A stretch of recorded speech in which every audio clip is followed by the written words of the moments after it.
We help entrepreneurs do three things: drive more traffic, convert more sales, and grow the amount of profit in your business. And I'm excited as always. I say it every time because every time I'm excited. Y'all know if I'm bringing you somebody, they are a subject matter expert. They the truth. They the real deal in what it is that they do. And today is just like every other day, but it's even more special because we have a very special person joining us. I'm about to bring her on in a second, but before I do, like I always ask, I want to know who we have that's watching. So do me a favor, scroll down below in the comments, and I want you to drop into the comments who you are, right? Drop your name, drop where you're from, and what your business is. That'll help us as we kind of craft and have today's conversation. And then when we go to Q&A, right, I like to kind of draw out specific people and specific business types so that we can kind of go as we're moving to, and also find out like what is it that you're doing and how can we apply today's conversation. How can we apply today's conversation to what you're doing? And oh no, right? I see in the chat already, someone said, oh no, I just launched a crowdfund yesterday. Well, it's not oh no, right? This is still a perfect time. You're in the right place because you're going to get to learn what you need to know in order to make sure that that bad boy is successful. All right, so without further ado, guys, like I said, keep dropping those names and where you're from and what your business is down to the chat. But I want to talk about who we have with us today. Today we have Olivia Owens. She is the creator and general manager of IFundWomen of Color, the platform for women of color to raise capital through crowdfunding, grants, coaching, and the connections needed to launch and grow successful businesses. This funding ecosystem is designed to empower early-stage women entrepreneurs and bridge the funding gap for women of color. Olivia was a founding team member of the IFundWomen, and currently leads partnerships. IFundWomen launched in 2016 and continues to help raise millions of dollars in capital. Before launching IFundWomen of Color, Olivia's leadership brokered critical partnerships to help scale the business. Girl Boss, Adidas, Visa, for example. She supported the creation of IFundWomen's proprietary coaching program and helped build out one of the nation's largest connected communities of women business owners through the platform. Olivia previously held positions at Under Armour in people and culture. She received her bachelor's degree in journalism from the University of Maryland. And most importantly, right, I'd be remiss if I didn't add that Olivia, her parents are good friends of mine, Terry and Deborah Owens. If you've been to a TSP event, you probably have seen Terry and Deborah sitting in the front. They're always on front row, front and center. You've seen Deborah come in for lunch and learns, right? You've seen her speak at TSP events, breaking down. She's America's Wealth Coach, breaking it down. And I told Olivia, like, I feel like I know her. It's our first time talking, but I've heard so much about her so many times, right? That I feel like I know her. So let me bring on Olivia to make sure she is good to go. I'm excited to have this conversation. And let's jump into it. Hey, Olivia, how are you doing today? Hi, I'm doing well. How are you? I'm doing excellent. And like I said, I'm excited to have this conversation because I find that, crowdfunding is something that's always on people's minds, but I feel like they really don't know enough about it. And I can say like they know enough about it, but enough about it to actually be successful. So I'm excited to have you here. Is that something that you see sometimes, or am I, what I'm seeing is something different from the norm? No, that's exactly what we see. And it's really why we launched IFundWomen in the first place. We recognize that not only were the types of businesses that women were starting not being celebrated on the other crowdfunding platforms, but there also wasn't a place for you to go and learn how to effectively do it. There are so many kind of first-time crowdfunder mistakes that we see people make. So we've built out a proprietary coaching program called the IFundWomen Method, which are the 4 steps that we take entrepreneurs through in order to ensure that they're effectively preparing for their campaign. And one of the first myths we like to bust is the fact that there are no magical money elves out there waiting to sprinkle money into your crowdfunding campaign. The reality is the majority of the people who are going to contribute to your campaign are going to be people that you know or people who have been exposed to your brand before. So your ability to really map out your network, get an understanding of who do I know, what types of buckets do I have in my network, from professional connections to my existing customer base to communities that I'm a part of, your ability to do that is going to be crucial in understanding realistically how much you're going to be able to raise and where those funds are going to come from. All right, guys, if you're just joining us, I'm joined today by Olivia Owens. She is the creator and general manager of IFundWomen of Color, and we are breaking down is crowdfunding a good idea for your business? So, Olivia, you just came straight out guns blazing. Like in that little quick clip, right? I got my notes. I'm writing down notes as we go. You talk about a 4-step method, and we'll get more into that. But that piece you said about there are no magical money elves. And what you talked about, like the majority, did you say the majority of money comes from people that the person would already know or already familiar with Yes. what you do? Absolutely. I mean, it can take 6 to 7 touches to get somebody to convert on your campaign. So the degree to which you are already connected with them is going to just further improve their interest in supporting you. And then also people buy from people that they know and things that they're familiar with. So it's very similar to after you see an Instagram ad maybe 6 or 7 times and you're like, okay, maybe I want to check this out. So you're just improving your chances of getting that person to convert if you already have that connection. So you're talking my language now, right? Because it's 6 or 7 touches. This is my sales language that I always talk about, and this fits so much with what I tell people about sales. 'Cause I always talk about the fact that in TSP I want no secret sales, right? Because people Yes. are selling something, and nobody knows that they're selling something, right? And it's like, and they like, I'm not getting the results that I anticipated I would get, and we're like, because don't nobody know that you actually are selling something right now. So it sounds like the Exactly. same thing happens in crowdfunding.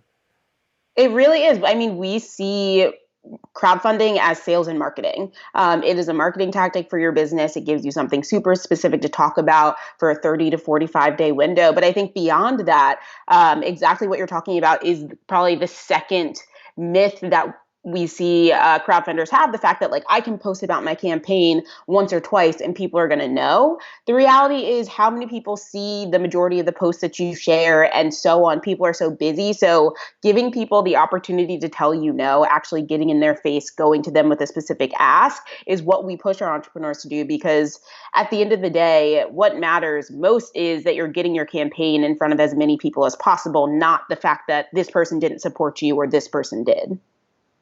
All right, y'all. So if let me know in the comments right now already. Let me know if you catching nuggets already in the comments. This is what I need y'all to do real quick. Again, right? If you just joined, my name is Lamar Tyler, creator and founder of Traffic Sales and Profit. We're here today with Olivia Owens. She is the creator and general manager of IFundWomen of Color. Right? We are breaking down how to figure out if crowdfunding is right for you, the steps and what you need to know. We already are deep into it in just the first few minutes. I need you to tag somebody that needs to be in this room. Olivia is already killing it. I need you to tag somebody who needs to be in this room so that we can make sure that we are having this community conversation around these actual topics. All right. And I see you all in the chat, and we're going to go to questions in a little bit too. So if we can back up just a second, because one of the things I talked about as I read your bio and as we brought you in, is the fact that you are the creator and general manager of IFundWomen of Color. So before we dive back into it for a second, some people are saying like, what is IFundWomen, right? And then what is IFundWomen of Color? And right, it's something that is relatively new that you've kind of spearheaded. So can you give us like a little bit of background information about that? Yeah, absolutely. So, as you mentioned, my parents are active members of your community. And initially, how I found out about iFundWomen is because my mom crowdfunded herself for her business and was able to raise $30,000. And so I met the founder of iFundWomen, became the first hire outside of the co-founding team. And from day one, was really coaching entrepreneurs on how to crowdfund. And so ultimately, what iFundWomen is a startup funding platform designed specifically for women entrepreneurs, providing access to capital through grants and crowdfunding. We do coaching, and then we also have a community component to it. And I recognize when I was coaching entrepreneurs of color, there was definitely a deeper hesitation towards crowdfunding, whether it be they didn't feel like they had a strong enough network or they didn't feel comfortable showing that vulnerability and asking for help. They felt they needed to portray that they had it all together, and crowdfunding was a sign of weakness. But on the other side of that, I'd seen crowdfunding be a really lucrative tool for women of color entrepreneurs. And so I worked hand in hand with my team to build a platform for diverse founders where we can put resources that address those specific pain points for women of color entrepreneurs, but also create a community because there's such a wealth of knowledge from within. The women in this community have 10 years of expertise in a wide array of industries. And so really my mission with iFundWomen of Color is how can we leverage each other to get further faster? And also how can we make crowdfunding feel more accessible for women of color entrepreneurs? All right, so I want to dive into this because something you said just struck me, and I see it down in the chat as well. Somebody said, yes, it's the vulnerability that gets me, right, about crowdfunding. And I've heard that thing before, people, right, where they're like, man, I don't want to feel like I'm begging for money. Or I don't want people to see me like out here like I can't do it on my own. Like, is that something that we hear oftentimes, and let me ask you specifically, because since you are like spearheading this IFundWomen of color, is that something that we more so see in communities of color, or is that just like across the board something that comes up? It's definitely a pain point across the board, but again, whether I would say that I saw it actually hindering women of color actually getting started with it, whereas other people would do it and push through and push outside their comfort zone to get it done. Because at the end of the day, you can't do it alone. You literally can't. And I think we also are in a time where it's so crucial for you to have a community around your business anyway. And so crowdfunding becomes a way for you to engage that community. And then the last piece that I'll say is part of the method that we've built out and really where the magic starts to happen when and where we see the light bulbs start to go off. It's crowdfunding is an exercise in selling the people things they want to buy. So the rewards that you offer, they don't all necessarily need to relate to whatever it is that you're raising funds for. They just need to add value to the people that you know in some way. So let's say you are building a tech app, but in your former career, you're a marketing expert and you're connected with a bunch of entrepreneurs who need marketing support. And then let's also say on the side, you're a yoga instructor and your friends and family love to do yoga with you. Those are all different things that you can monetize through your campaign to ultimately raise the funds that you need for your business. And then it comes so much less about asking for charity or donations, but saying, hey, I know you love my yoga sessions. I'm selling them through my campaign for 4 sessions for $100. Or I know you mentioned you need some help launching this new marketing campaign. I'm offering one-on-one consultations at this price point. So it's less about I just need this charity for my business, and more about I have a way to add value to you in exchange for supporting my business. Love that. I love it. I love it. All right. I love it's like a lot. The comments are popping. I'm like all of the comments, like the comments are popping. People are excited. Y'all keep tagging folks. I appreciate it. A lot of y'all are tagging other people in the chat. I appreciate that. So when in the first we first brought you on, you started talking about your 4-step method that you guys use, right? Can we dig deeper into that and kind of talk about that a little bit more? Yeah, absolutely. So where we start with every entrepreneur, no matter how long they've been in business, it always starts with the pitch. Getting really clear on your messaging around the problem that you're solving and how your product or service solves this problem. Understanding that, okay, the audience you're reaching out to is your broader network. Some of those people may be your target audience, so they may understand the problem that you're solving, but some of them may not be. So you want to make sure that this language is super accessible, no matter who you're talking to. I also think if you're thinking about crowdfunding during COVID, your messaging is also going to need to be very sensitive and make sure you're not being tone deaf and transparent and authentic about why you're crowdfunding right now. So the first piece is definitely the messaging, honing your pitch. The next step is mapping out your networks. We already talked about the fact that the majority of the people who contribute to your campaign are going to be people that you know. So we've built a tool that allows you to go through your different sales channels, from the contacts in your phone to the people in your email database to your followers on social media. And there's a conversion rate in there, understanding that not all of those people are going to convert, but giving you a realistic number of how many people, based on who I know, could I get to contribute to this campaign. Once you have your network map done, then that's when you want to go to the reward strategy. So you and I could get on the phone and strategize some really cool rewards. But again, if there's nobody in your network interested in buying it, then it's not the right reward for you. And so coming up with a reward strategy with about 6 to 8 different rewards, all at different price points, understanding that at the lower price point, you obviously want to offer things that are lower lift for you. So something as simple as a digital thank you or a social media shout out at the $15, $20 range. Then at the 50, maybe that's where you do some type of webinar sessions. And then at the higher, once you get higher, that's where they're getting one-on-one time or more of a premium experience.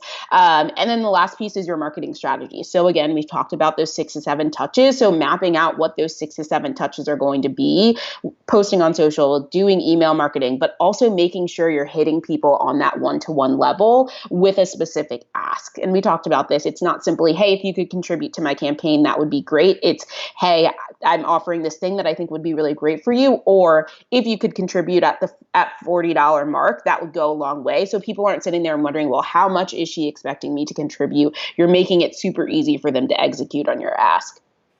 I love it. I love it. Hey, y'all, let me know if you're getting value from this conversation so far. Do me a favor, right, with Olivia Owens.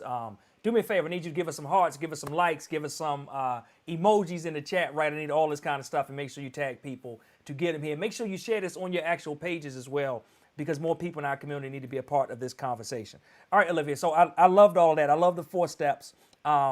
And I love it, right? Because like I said, a lot of what you're talking about in relation to crowdfunding is exactly what we're teaching in relation to, hey, if I'm selling direct to consumer, right?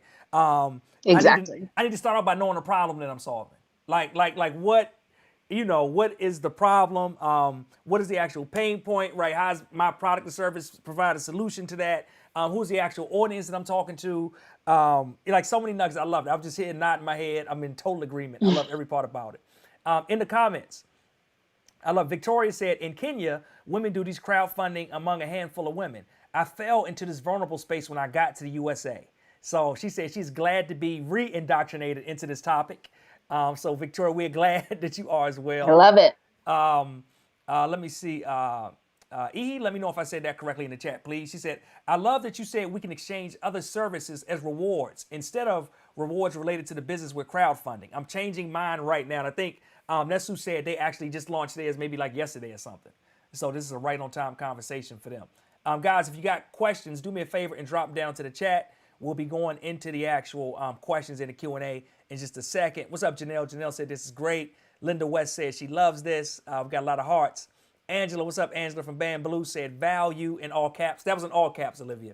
I don't want you to I don't want you to mistakenly think they're giving you low caps down here. That was all caps. I see Olivia is amazing. How do you tap in? Oh, here's a great question right here. How do you tap into a community/network for an industry you may be brand new to? Yeah.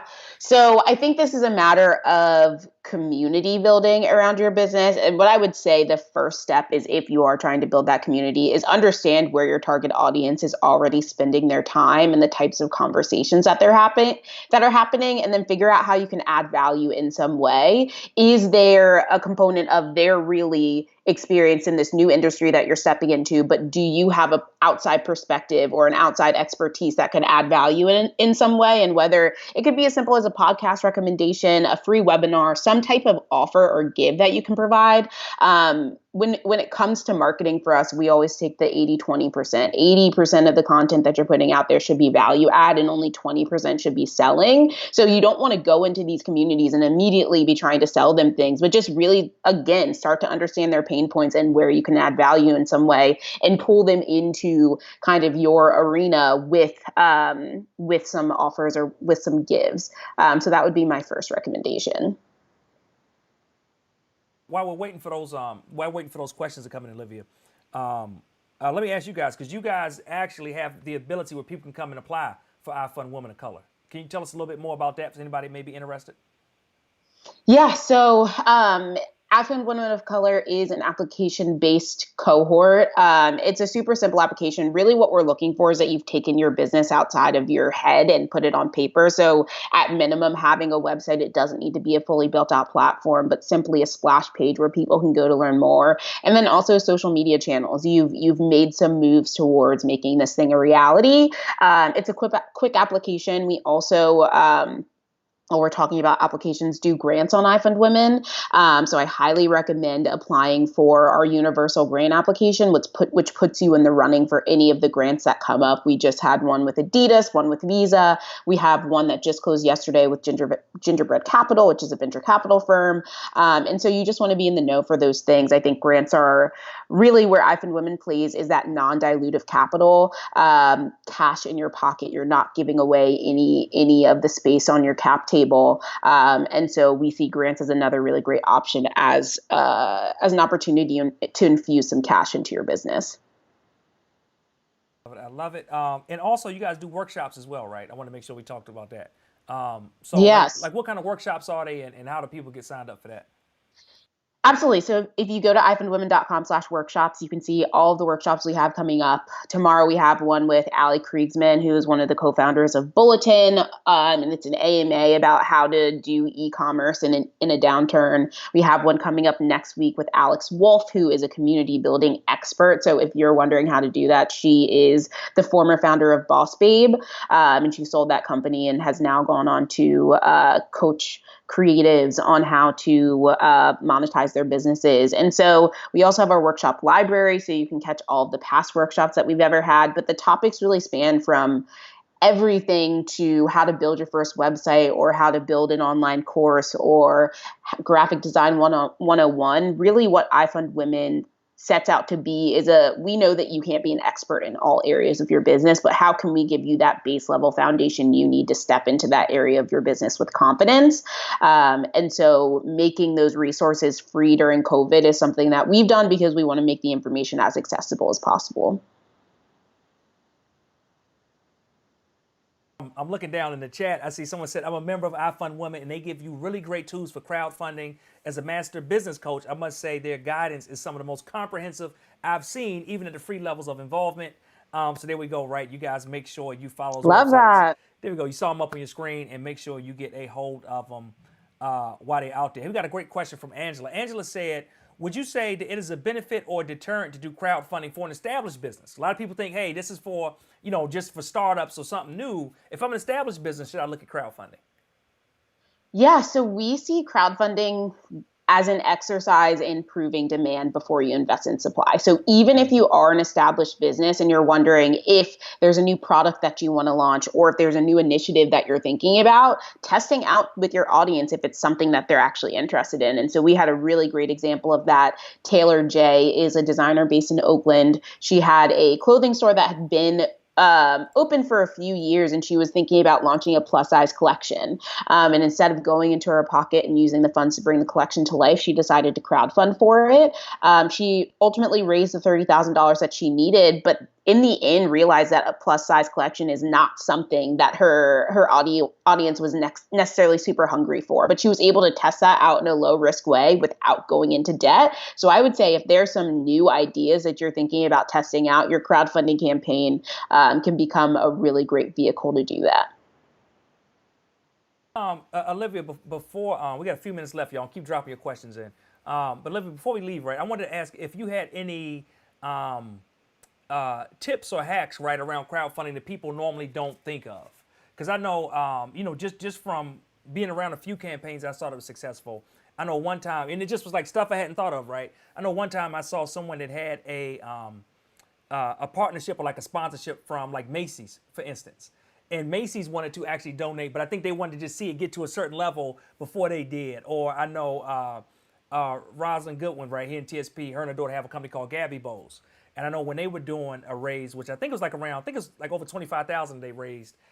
They had local restaurants that were actually doing matches, like come here for lunch, right? And they would help them get people into the store. And it was like those restaurants would, donate like half of the money from that day's lunch. Like what kind of creative things or maybe out of the box things have you seen people pull off that maybe people just don't, day to day think about? They just think, all right, I put the site up, I'm gonna post on Facebook and then see what happens. Yeah, so I think what you're touching on there is how can you leverage partners to expand your reach for your campaign, and that's something that we've seen people do in a bunch of different ways.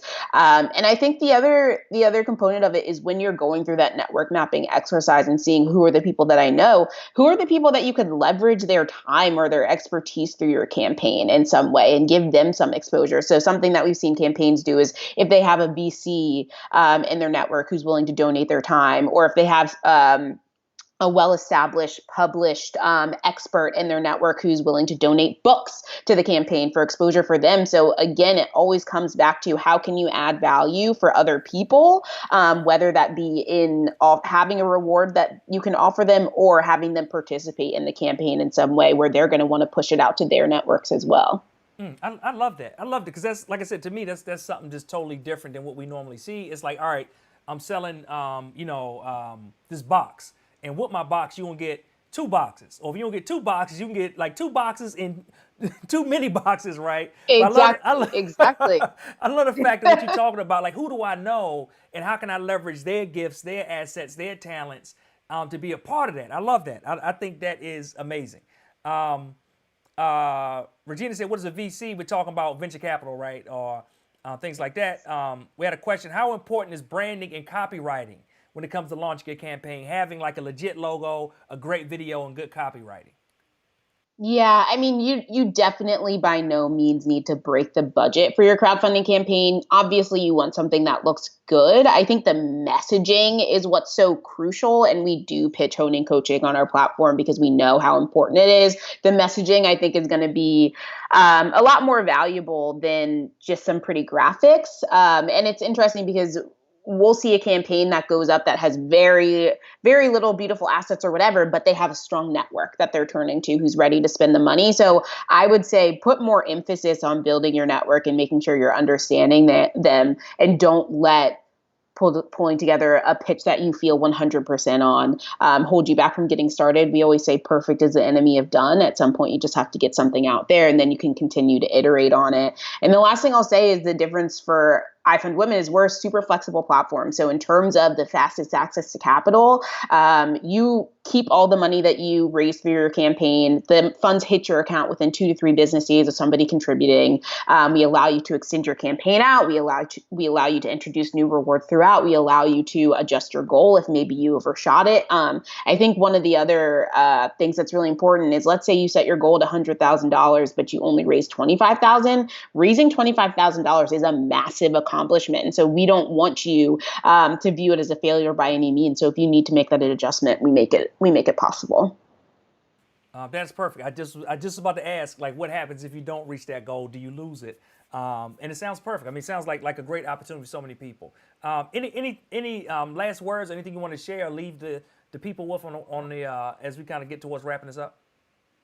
Yeah, the what I'd wrap it up with is, don't go it alone. I think that nowhere else does it teach you how to crowdfund. So the ability to work with a coach who's been there, done that, and can ensure you set yourself up for success is super important. We know that the entrepreneurs who invest in our coaching go on to raise 27x the crowdfunding industry average. We also know that our alums, 32% of them go on to raise venture capital, 20% of them pre-COVID went on to access small business loans. So we see crowdfunding as an exercise in creating better, stronger businesses, because you're laying that foundation through prepping for your campaign, and then it makes you more attractive for other funding options down the road.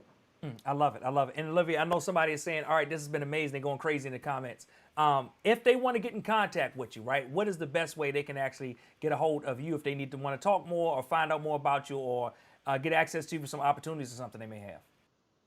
Absolutely. I'm just Olivia at IFundWomen.com. Super accessible. I think that's the other main differentiator of our platform. We're humans and you have access to us. So please absolutely don't hesitate to reach out. I'd love to walk you through it and help you get started.